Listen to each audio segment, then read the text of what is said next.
마을에 홍수가 나자 한 목사님이 기도를 했습니다. 주님, 이 홍수에서 구해 주소서. 기도를 마치자마자 선한 이웃이 찾아왔습니다. 목사님, 도와드리겠습니다.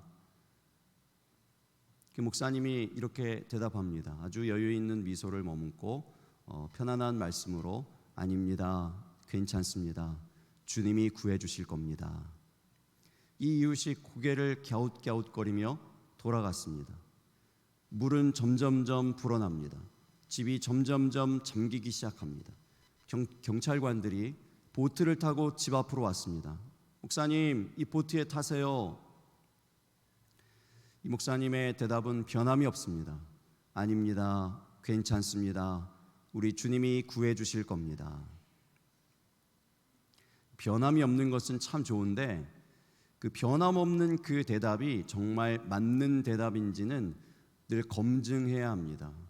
내가 지금 맞는 대답을 변함없이 계속 하고 있는지 그 순간순간 언제나 검증해야 합니다. 검증하지 않는 변함없음을 우리는 전문적인 용어로 이렇게 정의합니다. 똥꼬집.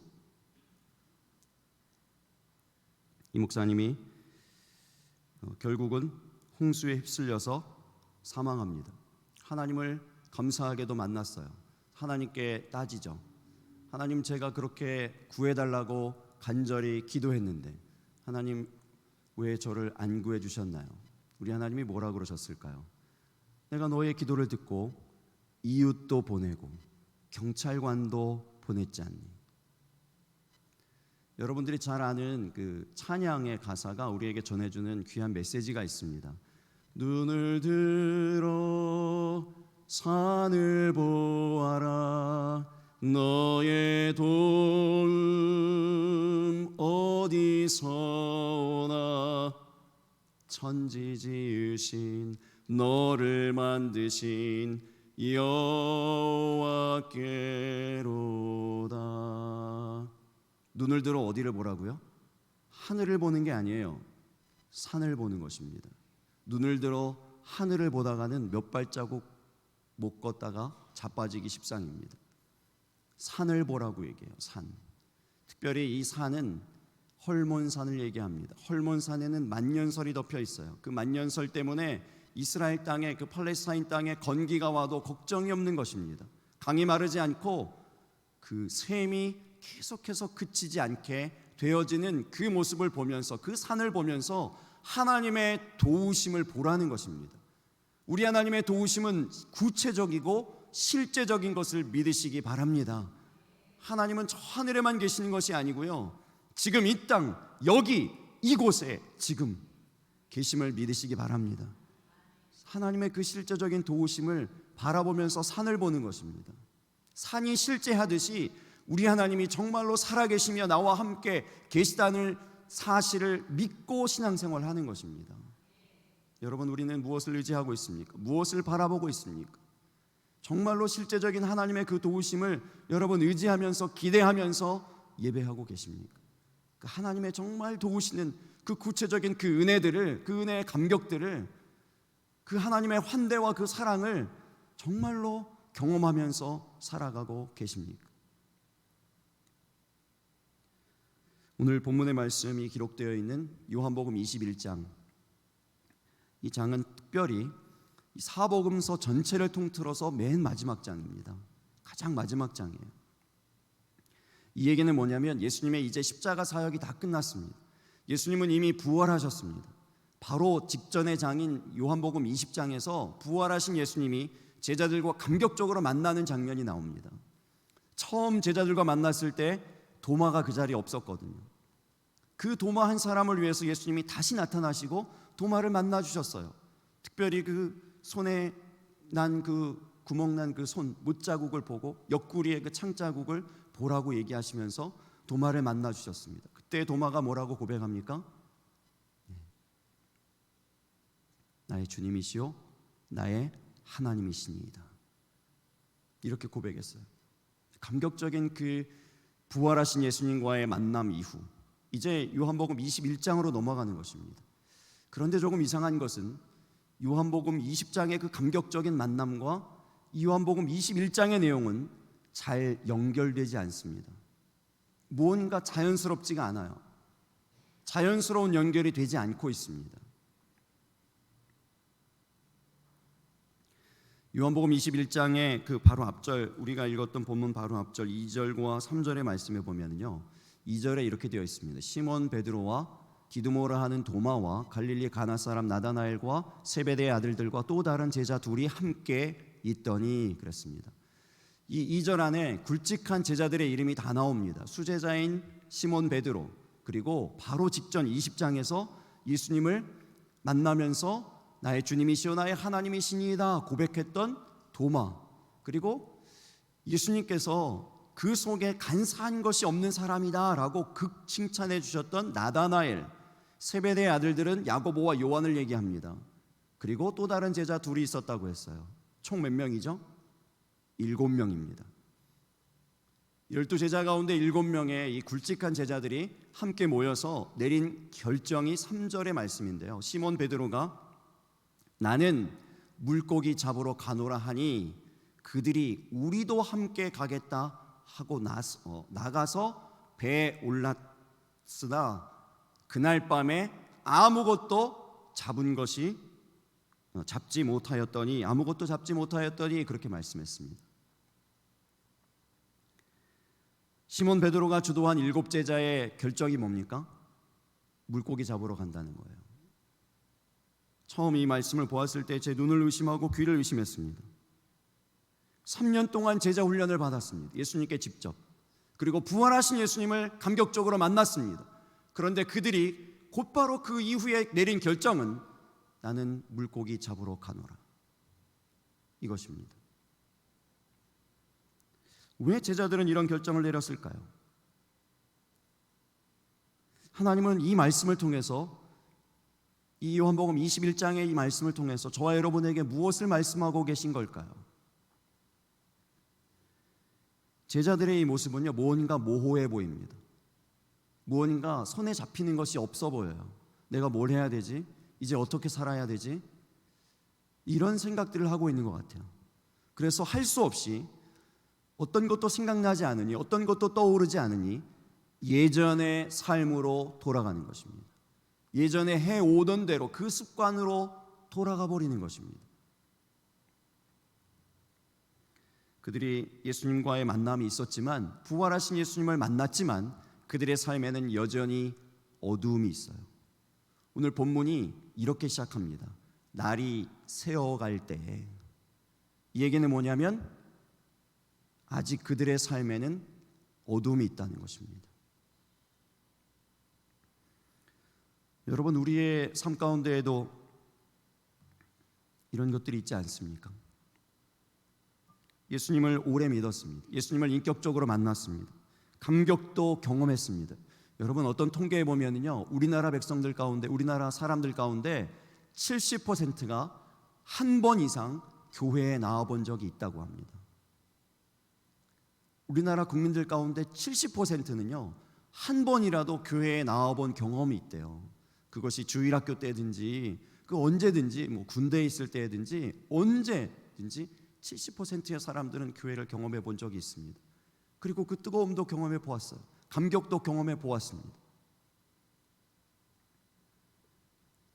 그 감격적인 만남, 요한복음 20장이 지나서 이제 새로운 챕터인 요한복음 21장, 새로운 삶이 펼쳐지는 거예요. 이제 부활 이후, 예수님과의 만남 이후의 삶이 펼쳐지는데 나는 이제 어떻게 살아야 할까?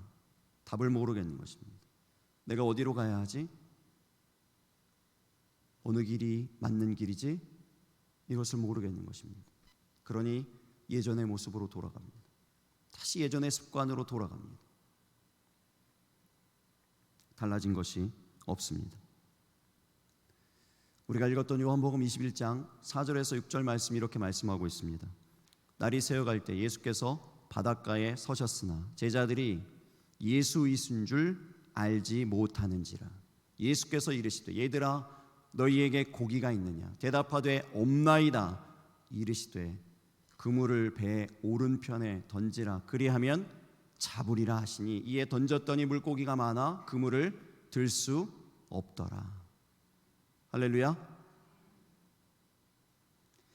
모든 것이 모호하고 잘 모르겠는데요, 오늘 본문 말씀에 명확한 두 가지가 있습니다. 하나는 잡은 것이 없다는 차가운 현실입니다.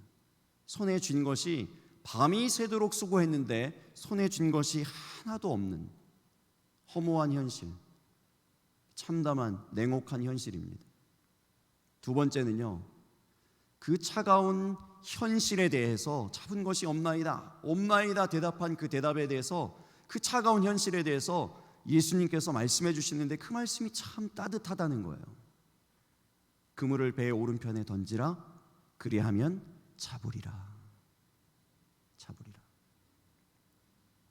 이 오른편이 어디일까요? 오른편에 그물을 던진다는 의미가 무엇일까요? 예수님께서 다른 복음서에서 이 오른편에 대한 말씀을 잘 설명해 주신 그런 때가 있었습니다. 마태복음 25장 31절에서 33절의 말씀인데요, 인자가 모든 천사와 함께 올 때에 자기 영광의 보좌에 앉으리니 모든 민족을 그 앞에 모으고 각각 구분하기를 목자가 양과 염소를 구분하는 것 같이 하여 양은 그 오른편에 염소는 왼편에 두리라. 이 말씀이거든요. 이 오른편이 분명히 나와요, 여기서. 그런데 여기 이 말씀 양과 염소의 이야기 가운데 우리가 쉽게 생각하는 오해가 하나 있습니다. 풀어야 할 오해가 하나 있어요. 우리가 보통 어떻게 생각합니까? 양은 좋은 동물이에요. 그래서 오른편, 구원받는 편에 있습니다. 은혜 받는 편에 있습니다. 염소는 나쁜 동물이거든요. 그래서 왼편에 있고 구원받지 못하고 은혜 받지 못하는 자리에 있다, 이렇게 생각을 하는데, 이 말씀을 들었을 당시 예수님 시대의 목자들은 이렇게 듣지 않았을 겁니다. 왜냐하면 염소가 우리가 생각한 대로 그렇게 나쁜 동물만이 아니거든요. 이 예수님 시대의 목자들이 양을 키울 때 양만 키우지 않았답니다. 염소도 함께 키웠대요. 비율이 7:3이에요. 양을 7, 염소는 3. 그래서 3 정도의 염소를 키우는데요, 리더는 누가 리더인가 하면 오히려 염소가 리더예요. 양들만 키우면 먼저는 어떤 문제가 있는가 하면 풀을 다 먹어치우는데, 풀만 잎사귀만 먹는 것이 아니고 줄기와 뿌리까지 다 먹어치운대요. 그러면 그 다음에 그 자리에 풀이 나지 않아요. 그 다음에는 풀이 없으니 먹을 것이 없어지는 것이죠. 양들은 그렇대요. 양들은 다음을 생각하지 않아요. 미래를 생각하지 않아요. 다른 사람을 생각하지 않습니다. 이웃을 생각하지 않아요. 나만 배부르면 됩니다. 내 가족만 배부르면 된다는 이기심이 있어요. 여러분, 교회 안에 이런 이기심이 안타깝게도 있습니다.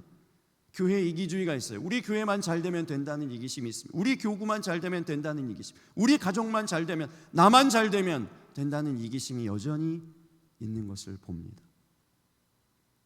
염소는 그렇지 않대요. 염소는요, 잎사귀만 뜯어먹는답니다. 그 줄기와 뿌리는 남겨두는 거예요. 그럼 다음에 그 뿌리와 줄기를 통해서 잎이 또 나는 것이죠. 그래서 염소를 두는 이유는요, 염소가 그렇게 먹는 것을 보고 양이 따라한대요. 양을 따라하는 것입니다. 또 하나, 이 양은 참 게을러요. 그래서 막 한 자리에서 막 먹다가 몸이 비대해지잖아요. 점점 뚱뚱해져 가지고, 이러다가 이제 잘못 걷다가 삐끗해서 뒤집어지면 자기 혼자 일어날 수도 없습니다. 그렇게 뒤집어서 이렇게 대롱대롱 이렇게 있다가 바둥바둥 대다가 그냥 그대로 호흡곤란이 와서 죽는 경우들도 있대요. 그래서 그냥 이 양들은 기본적으로 너무 게을러 가지고 풀만 주면 풀 먹고 그 자리에서 움직이질 않으려고 그런다는 거예요. 염소와 같이 있으면 염소는 쉴 새 없이 뛰어다닌대요, 계속. 그러니까 이 휘젓고 뛰어다니니까 양들이 그거 피해주느라고 어쩔 수 없이 움직이는 것이죠. 어쩔 수 없이. 염소들이 뛰어다니니까 피해라도 해야 되잖아요. 피하기라도 해야 되잖아요. 움직인다는 것이죠. 또 양은 겁이 많아요. 얼마나 겁이 많은지, 뭐 위험한데 높은데 이런 데는 가지도 않을 뿐더러 물을 마시다가도 바람이 불어가지고 물결이 흔들리잖아요. 그럼 물에 비쳐있는 자기 모습이 막 깨지잖아요. 그거 보고도 놀래가지고 도망간대요. 너무너무 겁이 많아가지고. 그런데 염소는 겁이 없어요. 거친 곳, 높은 곳도 거침없이 갑니다. 두려움 없이 막 갑니다. 그러니까 그 염소를 따라서 양들이 가는 것이죠. 가는 거예요. 여러분, 이 이야기의 핵심은 뭐냐면요, 이 성격에 따라서 구분되지 않는다는 거예요. 예수님의 구분은 그 사람의 성품이 어떠냐에 따라서 구분되는 것이 아니라는 거예요. 그 사람이 어떤가에 따라서 영생과 영벌이 구분되지 않는다. 그 사람이 가지고 있는 생활의 그 모습이 어떠냐에 따라서 천국 지옥이 구분되지 않는다, 이 얘기를 하고 있는 것입니다. 만약에 그렇게 구분했으면 염소가 훨씬 유리하죠. 세상의 사람들 가운데 얼마나 도덕적이고 얼마나 바르게 사는, 법 없이도 살 것 같은 그런 사람들이 얼마나 많습니까? 그런 구분이 아니에요. 그런 구분이 아니에요. 이 얘기는 뭐냐면 오직 예수 그리스도의 양이 되어야 구원 얻을 수 있다, 오른편에 있을 수 있다, 이 얘기를 하고 있는 거예요. 여러분, 만약에 이 얘기를 듣는데 마음속에 불편한 분들이 혹시 있습니까? 이거 너무 불공평한 것 아닙니까? 이렇게 혹시 저에게 질문하실 분이 혹시 계실지 몰라서 부연 설명드리면, 이것이 오히려 공평한 기준입니다. 도덕적인 삶이 아니고요, 행함이 아니고요, 예수 그리스도가 오히려 공평한 기준이에요. 어떤 사람은 태어나서부터 도덕적인 교육을 잘 받았어요. 바르게 살아야 한다고 아주 고급진 교육을 잘 받고 자랐습니다. 좋은 동네, 좋은 환경 가운데 잘 자라났어요. 그 사람은 바르게 살 확률이 높아요. 그런데 나는 어떤 사람은 태어나면서부터 보니까 저기 뉴욕의 할렘과 흑인촌이에요. 태어나면서부터 뭘 봤습니까? 훔치고 빼앗고 거짓말하고 남에게 해를 끼치는 것만 보고 자랐습니다. 자라면서 어떤 일을 하길 확률이 높습니까? 나쁜 짓을 할 확률이 높아요. 하나님께 가서 따질 수 있죠. 하나님, 나는 좋은 곳에 태어나지 않았기 때문에 이런 엉망인 삶을 살 수밖에 없었습니다. 저 사람하고 나하고 태어나기를 그렇게 다르게 태어났는데 너무 불공평한 것 아닙니까? 라고 얘기할 수 있어요. 그래서 우리 주님이 모두에게 공평한 기준, 낮은 자와 높은 자를 막론하고 모두에게 공평한 기준, 예수 그리스도 십자가를 세우신 것입니다. 누구든지 그 십자가를 의지하기만 하면, 예수 그리스도를 나의 구주로 영접하기만 하면 누구든지 그 이전에 어떠한 삶을 살았든지 구원하시겠다는 것입니다. 그 오른편의 자리에 두시겠다는 거예요. 이 마태복음 25장 31절에서 33절의 핵심은요, 구분에 있습니다. 구분의 은혜가 있다라는 거예요. 이 목자들의 하루 일과 중에서 마지막 일과, 가장 중요할 수 있는 마지막 일과가 뭐냐면 그 양과 염소를 구분하는 거예요. 양은 더위를 타요. 염소는 추위를 탄답니다. 굴에 양과 염소를 몰고 와서 굴 안쪽에 염소를 두고 선선한 굴 바깥쪽에 양을 둡니다. 여러분, 중간 지대는 없어요. 중간에 어느 비스무리한 지대는 없습니다. 염소의 자리냐, 양의 자리냐예요. 그 둘밖에 없습니다. 구원에는 회색 지대가 없어요. 어느 중간, 어느 비스무리한 어느 중간 지대가 없는 거예요. 양의 자리냐, 염소의 자리냐, 이 두 자리밖에 없는 겁니다. 여러분, 이 사실을 꼭 기억하시기 바랍니다.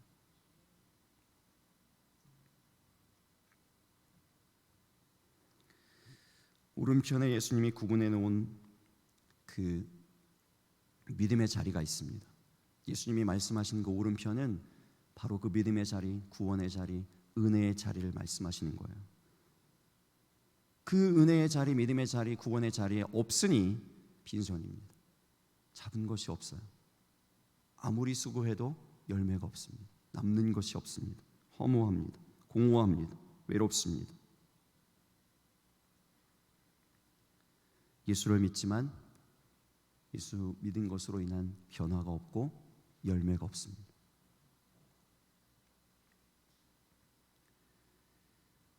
예수님이 구분해 놓은 그 오른편의 자리에 그물을 던질 때 그 열매가 우리에게 있어지는 것을 믿으시기 바랍니다. 그 오른편의 자리, 믿음의 자리에 그물을 계속 던지셔야 돼요. 여러분, 기도의 그물을 던지실 수 있기를 바랍니다. 바깥에서도 여러분 그 그물을 계속 던지셔야 돼요. 우리 삶에서도 순간순간마다 우리는 믿지 않는 사람들과 휩싸여 있으면서 그 기도의 그물조차 너무나 소극적으로 던지거나 혹은 던지지 않습니다. 식사 기도를 할 때에도 이렇게 기도하지 않는 것과 같이 세상의 사람들과 비스무리하게 살아가는 것처럼 그러한 모습이 우리 가운데는 혹시 있지 않습니까? 기도의 그물을 던지시기 바랍니다. 더 적극적으로 던지실 수 있기를 바랍니다.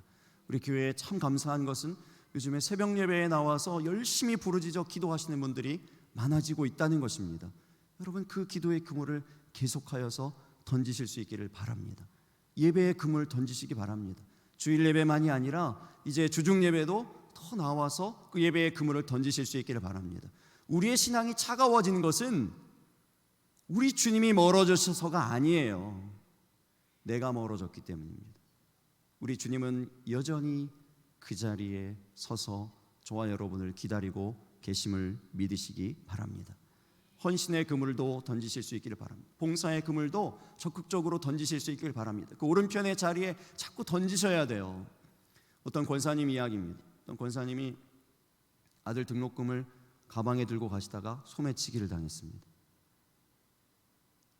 어렵게 마련한 그 등록금이었는데 그 거금을 소매치기 당해서 잃어버렸습니다. 교회로 가시던 길이었습니다. 교회로 가시던 길이었으니 그냥 교회 와서 목 놓아서 울기라도 해야 되겠다 기도하려고 그러시는데 교회에 있던 전도사님이 그 권사님에게 이렇게 얘기합니다. 그 자초지정을 다 들었거든요. 그러니까 전도사님이 오다가 소매치기 당해서 이 아들 등록금을 다 잃어버렸습니다. 어떡합니까? 이런 얘기를 다 들었는데도 그 전도사님이 그렇게 얘기합니다. 권사님, 저하고 같이 신방 가시죠. 전도할 대상자가 있는데 신방 가시죠. 이 전도사님 참 대단하지 않습니까? 이 자초지정을 다 들었는데도 신방 가자입니다. 전도 가자입니다. 더 대단하신 분은 이 권사님이에요. 그 얘기를 듣고 따라갑니다. 신방을 따라가요. 하루 종일 신방하고 전도하고 집으로 갔습니다. 이제 뭐 할까요? 입을 뒤집어 쓰고 우시는 거죠. 그런데 그 돈이 다시 찾아지지는 않았어요. 그러나 그 돈이 필요 없게 되었습니다. 그 아들이 전액 장학금을 받았어요. 하나님께서 더 넘치도록 부어주시는 것입니다. 갚아주시는 거예요.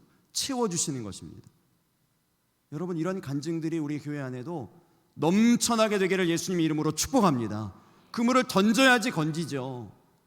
그 자리에 던져야지 건질 것 아닙니까?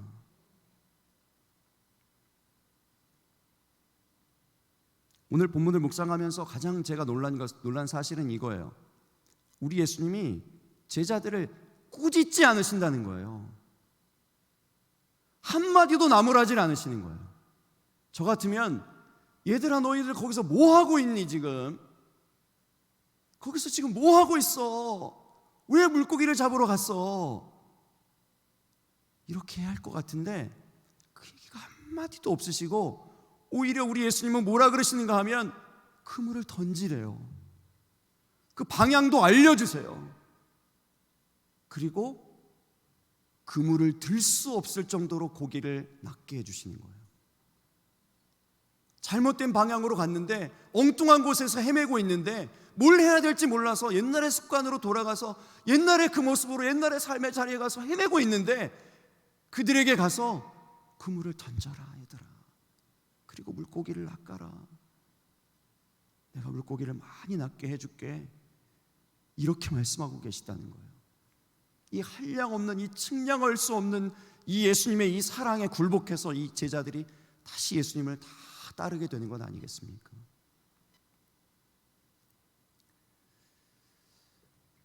어느 아프리카 부족의 추장 아들이 결혼을 하는데요. 그 부족의 전통은 그 아들이 결혼을 할 때 신랑이 신부의 집에 송아지를 주는 전통이 있습니다. 그런데 그 송아지가 의미하는 바는 그 신부의 미모예요. 신부의 미모가 평균 정도다 그럼 한 마리 주고, 조금 예쁘다 그러면 두 마리를 주고, 그 부족의 최고의 미인이다 그러면 세 마리를 준답니다. 그래서 이제 그 마리수는 곧 미모의 그 정도를 얘기하는 거죠. 이 추장 아들이니까 재력도 있고 가장 능력 있고 이제 그래서 가장 아름다운 여인을 선택할 것이다 이렇게 생각을 했는데, 오히려 반대로 그 추장 아들이 너무나 이 박색, 한 마리도 아까운 것 같은 그런 여인을 선택을 한 거예요. 사람들이 깜짝 놀랐습니다. 아니 어떻게 저런 여인을 이 추장 아들이 선택을 했을까? 그랬는데 그 여인을 신부로 데려오면서 그 가족에게 이 추장 아들이 송아지 10마리를 줍니다. 깜짝 놀라는 것이죠. 가장 놀란 사람은 누굴까요? 그 신부예요. 그 신부가 그 첫날 밤에 신랑에게 묻습니다. 내가 정말 송아지 10마리의 가치가 있습니까? 이 신랑이 진심 어린 눈으로 신부에게 얘기합니다. 당신은 나에게 송아지 10마리 이상의 가치가 있습니다.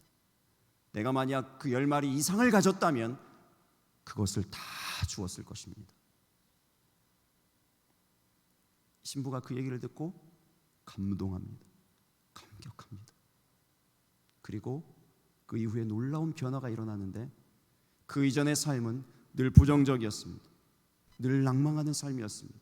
늘 자기를 초라하게 여기는 자존감이 낮은 그런 삶이었습니다. 그래서 표정도 어두웠어요.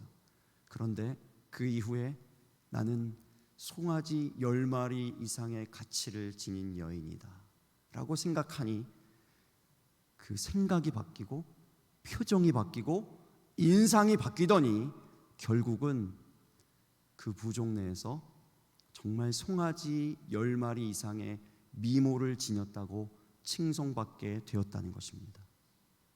여러분, 저와 여러분은 그러한 존재입니다. 송아지 10마리와 비교할 수 없는 예수 그리스도의 그 생명으로, 그 핏부림으로 값주고 사신 존재인 것을 기억하시기 바랍니다. 그러한 우리의 삶이 어떠해야 하겠습니까? 이 제자들이 누리고 있는 이 측량할 수 없는 은혜, 한없는 이 은혜, 이 사랑 가운데 살아가야 하지 않겠습니까?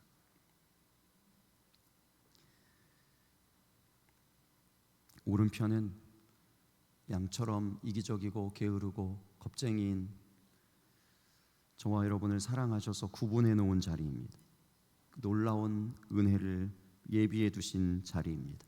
주의 그 한량없는 그 사랑을 경험하는 자리입니다. 그 오른편에 여러분의 기도의 그물, 예배의 그물, 헌신의 그물들을 던지심으로 정말 측량할 수 없는 그 하나님의 그 짜릿한 손맛이라고 표현하고 싶어요. 그물을 들 수 없었을 때 그 느껴지는 그 손맛, 그 은혜의 손맛들을 늘 경험하며 살아가시는 저와 여러분 되시기를 예수님의 이름으로 축복합니다. 기도하겠습니다. 우리 함께 우리 찬양하고 함께 기도했으면 좋겠습니다. 하나님은 너를 지키시는 자,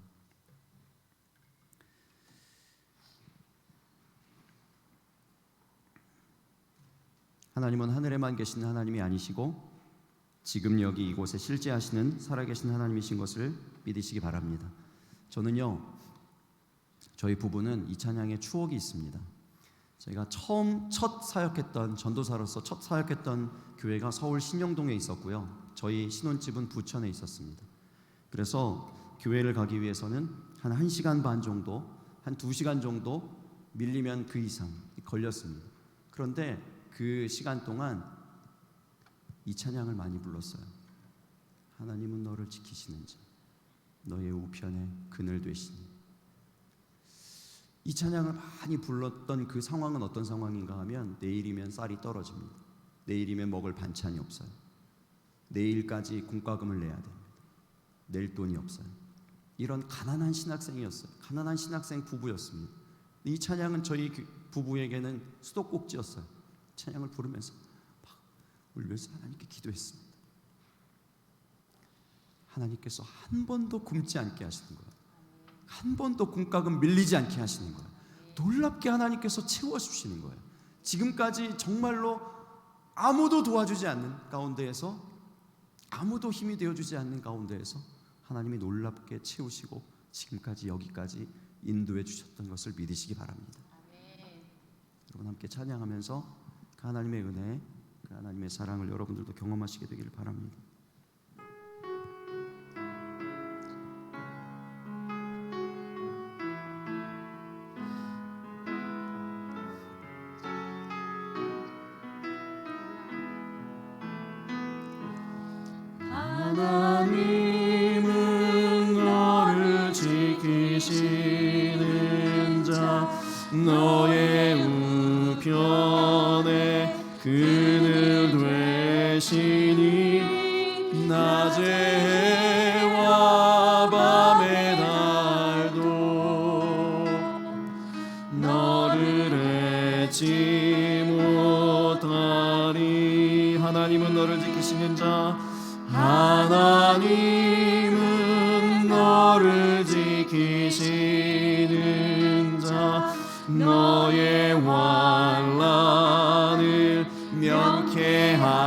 하시니 그가 너를 지키시리라.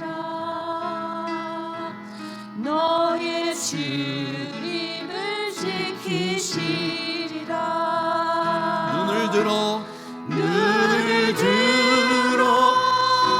산을 보아라. 너의 도움 어디서 오나. 천지 지으신 너를 만드신 여호와께로. 우리 처음부터 다시 하겠습니다. 하나님은 너를 지키시는 자, 하나님은 너를 지키시는 자, 너의 우편에 그늘 되시니 낮의 해와 밤의 달도 너를 잊지 못하리. 하나님은 너를 지키시는 자, 하나님은 너를 지키시는 자, 너의 환난을 면케하시니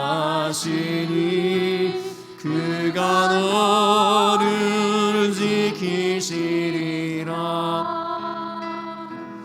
너의 출입을 지키시리라.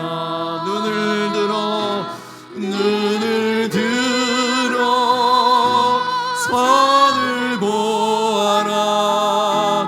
너의 도움 어디서 오나. 천지 지으신 너를 만드신 여호와께로. 눈을 들어 산을 보아라. 눈을 들어 산을 보아라. 너의 도움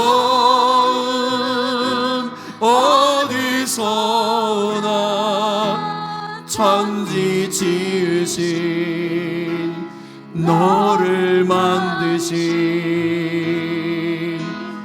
여호와께로다. 눈을 들어 어디를 보라고요?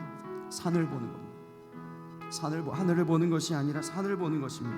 산이 우리에게 실제하는 것처럼 우리 하나님이 실제하십니다. 우리와 함께 하십니다. 우리 어디를 보고 있습니까? 누구를 의지하고 있습니까? 어디를 향하고 있습니까? 우리 하나님 의지하여서 하나님 말씀하시는 그 믿음의 자리에 머물러 계실 수 있기를 바랍니다. 여러분, 모호한 자리 벗어나야 합니다. 어중간한 자리 벗어나야 합니다. 믿음의 자리 굳건하게 잘 지키고 그 자리에서 벗어나 있다면 그것 때문이에요. 우리의 행동이 모호한 것은 그것 때문이에요. 내가 잘 모르겠는 것은, 내 손에 잡히는 것이 없는 것은, 여전히 공허하고 허무한 것은 우리의 자리 때문입니다. 믿음의 자리로 나오시기 바랍니다. 기도하러 나오실 수 있기를 바랍니다. 기도의 무릎을 꿇으실 수 있기를 바랍니다. 예배의 자리가 열려 있습니다. 우리 주님의 팔이 여러분들에게 열려 있습니다. 그 환대의 자리로, 우리 주님의 그 사랑의 자리로 오실 수 있기를 바랍니다. 그 오른편의 은혜를 기대하면서 우리 함께 주여 한번 부르고 간절히 우리의 모든 기도의 제목을 담아 하나님 앞에 기도하겠습니다. 주여, 아버지 하나님, 주께서 우리의 오른편에서 하나님 아버지여 우리의 그늘이 되어주시며 하나님 우리의 모든 환난을 면케하여 주시는 하나님 아버지여 그 산에 도우심, 하나님 아버지 그 산에 역사하신 것 같은 하나님 아버지여 실제하시는 하나님 아버지여 우리 가운데 함께 하시는 살아계시는 우리 하나님이신 것을 하나님 아버지여 참으로 하나님 우리로 알게 하여 주시고 깨닫게 하여 주시옵시고 하나님 아버지여 우리 주님 말씀하시는 그 믿음의 자리, 구원의 자리, 하나님 아버지의 은혜의 자리에 나아갈 수 있도록 하나님 그곳에 우리의 그물을 던질 수 있도록 하나님 아버지 붙잡아 주시옵소서. 오 하나님 아버지 함께하여 주시옵소서. 아버지 하나님 은혜를 베풀어 주시옵소서. 우리가 하나님 아버지 바른 하나님 아버지의 이 자리에 선택을 할 수 있도록 우리 하나님 함께하여 주시옵소서. 주시옵소서. 아버지 주시옵소서. 주님 앞에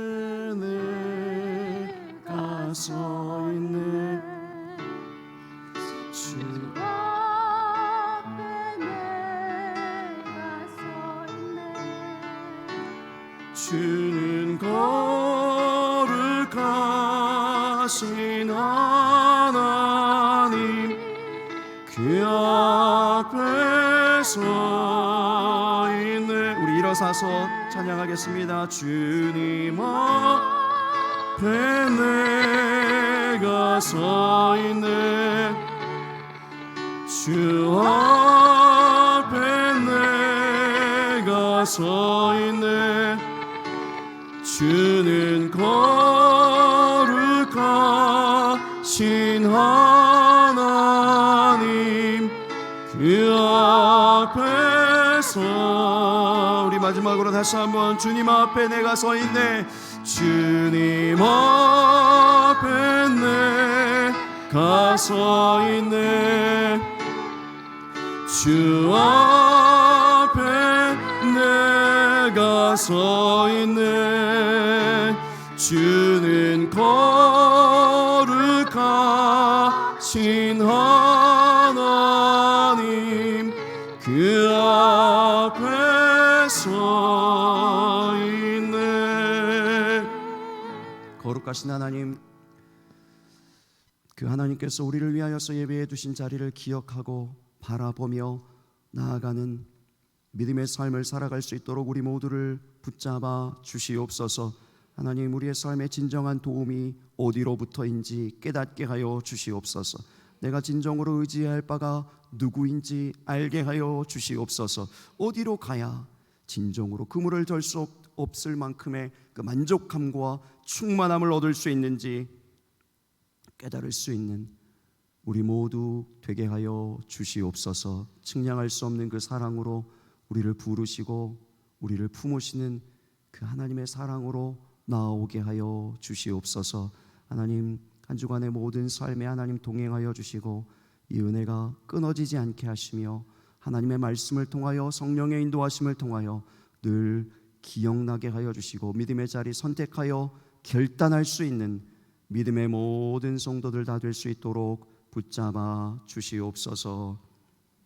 이제는 우리 주 예수 그리스도의 크신 은혜와 하나님 우리 아버지의 무한하신 사랑하심과 성령의 감화감동 충만 위로 교통내주 역사하심이 오른편의 은혜를 사모하며 그 은혜의 자리를 결단하며 나아가는 모든 성도들 머리머리 위에와 옥동중앙교회와 이 땅의 모든 교회들 위에 울산 지역과 대한민국과 주님 통치하시는 온 열방 위에 이제로부터 영원토록 함께하여 주시기를 간절히 축원하옵나이다. 아멘.